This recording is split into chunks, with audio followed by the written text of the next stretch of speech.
Hi, I'm Dr. Naus. Thanks for watching.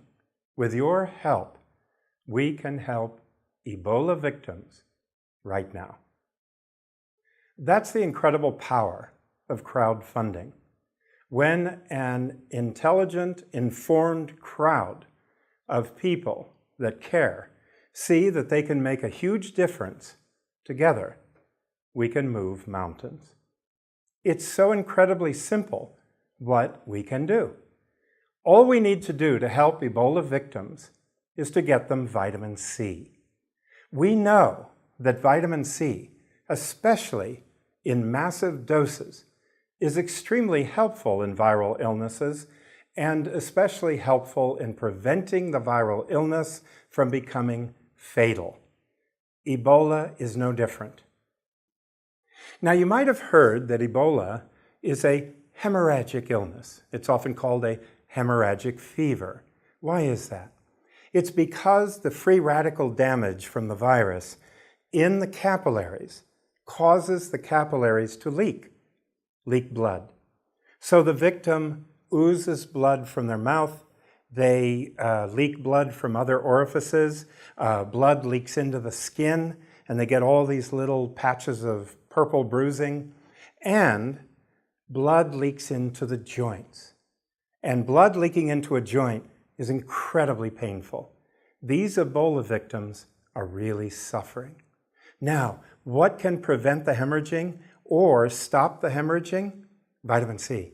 High enough doses of vitamin C can mop up those free radicals and stop the hemorrhaging or prevent it. Now, in history, we have a classic example of a hemorrhagic fever involving vitamin C, and that was scurvy. When sailors were away from land for months at a time and they didn't have fresh fruits or vegetables and they didn't have vitamin C, they would develop scurvy. Now, at the time, nobody knew that it was a vitamin C deficiency. They just called it a hemorrhagic fever. Why? Because the victim would bleed from the mouth, from their orifices, into their skin, and into their joints. And scurvy was excruciatingly painful. And just like Ebola victims, scurvy patients would lie still as a statue because they didn't want to move any of their joints. What was the cure for scurvy? It was vitamin C. It was any fresh fruit or vegetable that had even a little bit of vitamin C in it. And it only took a few days, and the victim would be greatly recovered.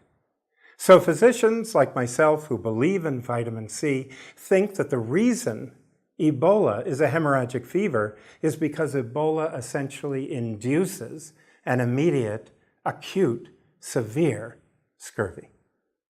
If we can give the Ebola victim high-dose vitamin C, I believe that we can help them. And it only takes a little bit of help to slow down an epidemic and prevent it from spreading. This is the opportunity that we have.